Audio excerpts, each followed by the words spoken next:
What's going on, gamers? Goon here today. Um, it's been a slow week for the most part with news, rumors, anything really going around in the world of the NBA. Obviously, the NFL. There's really no rumors to be following as it is the playoffs starting tomorrow. Um, but we do have some news regarding the NBA. Um, and for the most part, it's not big news outside of one thing. First off, Bol Bol did not get traded. He got traded to the Pistons, and that trade got waived. It did not happen because Bol Bol did not pass his physical, which means Bol Bol ain't gonna be a Piston, at least right now. So, what was looking good for Bol Bol is no longer looking good for Bol Bol because he's still stuck in a situation where he's behind one of the best players in the league, in Nikola Jokic, and he's not going to get playing time. He's not going to get playing time. We kind of already seen that every time we see Bol Bol go up against anybody. It's because they're up by a lot, they're down by a lot, or somebody's in foul trouble. There's really no reason for Bol Bol to be in the game outside of those three situations.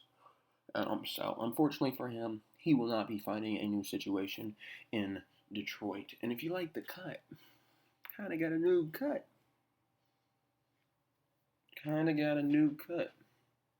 And it's kind of sticking up right now. Kind of pissing me off. You know what? We get Michigan today. How about that? I'll represent the real Big Ten champions, as I kind of already am by wearing the Kofi Coburn jersey. However, we did have a big trade. A big trade in the NBA. Well, yesterday morning, we had Cam Reddish being moved to the New York Knicks. That is a brilliant trade for the Knicks. Cam Reddish was one of those guys I think a lot of teams were interested in. Very high potential still. He's starting to come around offensively and be more consistent with his offense. He's an okay defender. He can go out there and play some solid defense for you. And you're pairing him back with R.J. Barrett. They played together at Duke. There's only one piece missing, and that's Zion. I don't think they're going to get Zion. But if they were, that'd be kind of crazy. Imagine they trade like Julius Randle for Zion. Zion comes back, gets right back into basketball shape. That'd be amazing. That would be amazing. But those two are back together. I'm looking forward to it. The Knicks, they're going to be a fun team to watch, man. They're going to be a fun team to watch down the line. R.J. Barrett's been going crazy lately. He's had like 5 30-point games this season already. He had a back-to-back 30-point night the other night on ESPN. Julius Randle has looked not necessarily Julius Randle-esque from what we saw last year, but he looks solid. Mitchell Robinson's been solid for him. And that team's on the ups, man. They're on the ups. I think this Cam Reddish move helps them take that playoff push. I don't think they're going to end up in a play-in game. I think this move helps them. I think it helps them a lot. I think that Cam Reddish being next to R.J. Barrett, you can run R.J. Barrett obviously at the shooting guard position and then Cam Reddish at small forward. Doing that, you can have whomever, whether it's Quickly, Derrick Rose, it doesn't really matter, starting at the point guard. Quickly, I think, becomes a little bit more expendable now. He's somebody I feel like a lot of teams would be interested in. He's a scorer. He can hit the three ball. He's a solid defender. And if you look at the Knicks now, they kind of added their second scorer that's a solid defender. R.J. Barrett's been a solid defender. He's been a scorer. He's averaging about like 16 points a game. Cam Reddish can come and average about 16 points a game. Obviously, they got Julius Randle there still. I think Quickly is a name low key that you might want to watch to be moved, especially if they're making a dramatic push to possibly go into a deep playoff run this year. Maybe an Emmanuel Quickly for a Ben Simmons. I don't know if the Sixers would agree with that, if there would be more that needs to be used, but you got to keep in mind Emmanuel Quickly's young. He's young. His value is probably higher than. He can get a better player for him. You can get a better player for him because of that youth value. You might be able to squeeze out a Jeremy Grant, which wouldn't make much sense. obviously with Julius Randle, but that's the kind of caliber player you're possibly looking at adding down here closer to the deadline. Um, I really don't know what else you could go after. I would say John Wall, but that doesn't make much sense for the Knicks. It makes a lot of sense for the Rockets. A lot of sense for the Rockets. They want to be young. Emmanuel Quickley is a young scorer. Bring him in. There you go. But it's going to be hard to find. It's not going to be too hard to find a trade partner. It's just going to be a little bit more challenging to find the right fit for the Knicks. Because they don't need a guy like Jeremy Grant in return. They don't need him. They don't need. Maybe they could go get Miles Turner. Maybe they could figure something out where they send. Let me look at the Knicks roster real quick. Actually, you know what? We're going to improvise here on the thing. I'm going to go to the trade machine. The trade machine, and we're going to try to get a deal worked out because I think the Pacers and the Knicks could be something we're looking down. The trade machine. The trade machine. Here we go. We are going to be the Pacers. Where are they at? There they are, Indiana. And then add another team, and we want to do a deal with the New York Knicks. Alright, let's see how we can make contracts work here. They have Cam Reddish, we know that. Where's Emmanuel Quickley? Emmanuel Quickley. I don't want to click on Emmanuel Quickley. I want to trade Emmanuel Quickley, excuse me. And let's give him Miles Turner. And I don't think that deal works straight up. I think, money will be an issue here. We need to make up $6,000. Okay, so we can adjust this trade. And they need to ship out at least $6,000. So you give them Emmanuel Quickley. And then you get Miles Turner. How about you give back?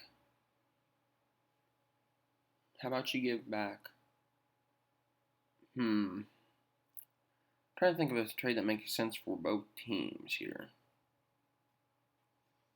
They get back Justin Holiday. They trade Evan Fournier. Does that work? It is. So, you might have to throw a pick in, but I feel like you could get Miles Turner relatively cheap. But a deal we could see between these two teams is Evan Fournier and Emmanuel Quickley for Miles Turner and Justin Holiday. It says the Knicks will win 3 more games. I agree. Miles Turner's a better big man.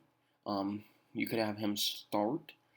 And then you would have Mitchell Robinson behind him coming off the bench. Or we could look at maybe a point guard trade, and let's see what we could do here with a point guard for the Knicks. You're upgrading the point guard position, so you got to think of one of the teams that could potentially be shipping out a point guard.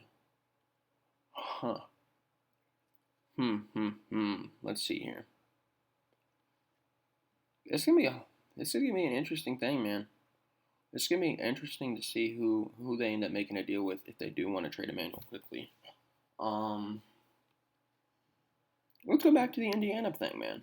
Let's go back to the Indiana thing. Oh, they can't trade Brogdon this year. Yeah, then you can't do the Pacers if you want a point guard back. But you could potentially say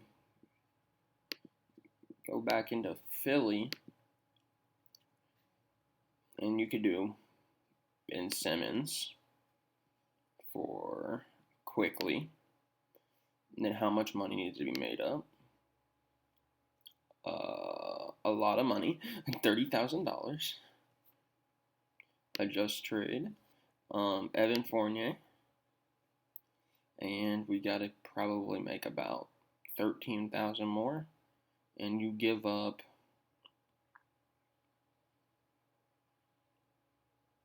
oh boy, it's gonna be really tough to get Ben Simmons. His contract is big. Because right now I'm doing a trade that I don't think they would accept. Ben Simmons, Evan Fournier, Obi Toppin, and Emmanuel Quickley. I don't think they accept that. It's either Obi or Emmanuel. I don't think they get both. Alec Burks, I don't think they're shipping him. Julius Randle, I think they would want to stay. If they're bringing in Ben Simmons, they can't trade Derrick Rose. They can't trade Julius Randle even if I wanted to. This is going to be a tough trade to make, man. Let's see if there's any other teams we can get something out of.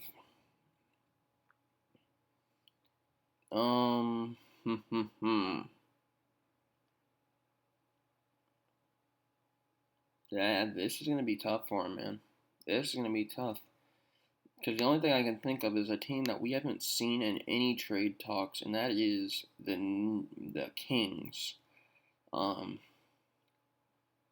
you'd want De'Aaron Fox because De'Aaron Fox is the oldest one. But I don't think they'd even want to do that unless they got a decent enough package back. And the package would have to be centered around quickly. Maybe Kemba? No, they don't need Kemba. I don't know, man. I don't know. We're gonna stop at the Miles Turner thing. Adding Miles Turner adds another big. Is that what they want to do on the Knicks? I don't know. It should be interesting seeing what they do. They are going to be definitely competitive down the line. I think Emmanuel quickly becomes a little bit more expendable. But I don't think they're just going to be trading him for chump change. They're not going to go out there and they're not going to trade him for a Robert Covington. If they're going to go out there, they're going to go get somebody that's not necessarily a star, but they're a tier below. There's somebody that might be a star still. There's maybe like a Darius Garland. Not saying Darius Garland's going to be the guy. Obviously, I wouldn't do that trade if I was the Cavs if they're in the right mind. No, absolutely not. Darius Garland's one of the best players in the league. But we'll see what ends up happening with the New York Knicks. As the season goes along, Cam Reddish, phenomenal addition to them. And then that's pretty much all I got. I mean, yesterday, Oregon defeated UCLA, upset them. My Oregon, I'm living in Oregon, and they did the job. They beat UCLA 84-81. That was pretty cool. But outside of that, there's really not much news to go over, man. There's really not much news. The only news we really have is names starting to go a little bit more on the trade block. Whether it's, I believe the Hawks said everybody but Capella and Trae Young are available in talks. So you could possibly get John Collins. You could possibly get one of those guys over there, a Bogdan or whomever. It shall be interesting to see what happens, man. It should be very, very interesting to see what happens at this trade deadline. Sabonis and Miles Turner should be available. There's a lot of players around the league that might be available. Ben Simmons has been available all year if anybody wants to take a crack near the deadline. But that does remind me, we do have a new top NBA fan vote. NBA All-Star. We do have new fan voting that came in.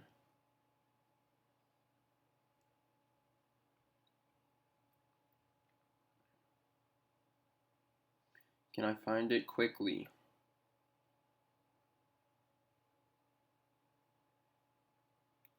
I gotta go to the actual NBA. It's not on their NBA All-Star page on Twitter. Are you serious? Here we go. Let me just scroll down a little bit. That was 13 hours ago. That means I'm probably gonna have to scroll down. There we go. The East, the front court. Number 1 vote, Kevin Durant, 4 million votes. Giannis Antetokounmpo, Joel Embiid, Jason Tatum, Jimmy Butler, Jared Allen getting some love. I like that. I love that. Number 6, I think that's perfect. He's above Bam Adebayo, I would agree. He's above Pascal, I would agree. Miles Bridges, maybe I would have above Bam Adebayo and Pascal. And then LaMarcus Aldridge. Fair enough. That looks a lot better than what it did. The guards, number 1 is still DeMar DeRozan by over 1,400. Number 2 is Trae Young, as he remains number 2, or I think he maybe moved up one spot. Zach LaVine jumped James Harden, and Zach LaVine's about 100,000 behind Trae Young, possible to get Zach LaVine starting alongside DeMar DeRozan in the All-Star game. James Harden is 4, LaMelo Ball is 5, Kyrie is 6, 7th is Derrick Rose, 8 is Fred VanVleet, Darius Garland after him, and Jaylen Brown. So those 3 guys moved up a spot. I forget who they were below, but they moved up a spot. So you like to see that. You like to see. Hopefully they jump Kyrie too, because Kyrie does not deserve to be an All-Star. Then we get to the West, and the front court, LeBron James, number 1. Number 2 is Nikola Jokic. Number 3 is Andrew Wiggins. Andrew Wiggins is going to be an All-Star starter. And I don't even think it's possible for him not to be. Because literally, if you look at the other players on the front court, Paul George hasn't played. Anthony Davis hasn't played. Draymond Green, not exciting of a player. Carmelo Anthony, he's too far behind. Karl Anthony Towns, who I think it should be, is not. Rudy Gobert, he's not close. DeAndre Ayton is not close. So, unfortunately, Andrew Wiggins is going to be an All-Star starter because the LA fan or the California fan base skews the polls so much. He is not an All-Star. He is not an All-Star. He is not an All-Star. He's not a All-Star. He is not a All-Star starter. He's not. He's not. I'm sorry. Then we get to the guards. We got Steph Curry, obviously, John Morant, Luka, Klay Thompson. He's played solidly. Devin Booker, who should be up above Klay. Russell Westbrook, above Chris Paul. Russell Westbrook shouldn't be in the top 10. He's been bad. Donovan Mitchell, he should be a starter. Damian Lillard, he's getting surgery. He's done for the year. He's done for the year, basically. And then Anthony Edwards. So it definitely looks better, but Wiggins should not be no freaking starter. Are you serious? Are you serious right now? Andrew Wiggins is about to be a starter? Miss me with that. Anyways, thank you for watching. Make sure you subscribe, like, comment, do all that fun stuff, and I'll see you next time.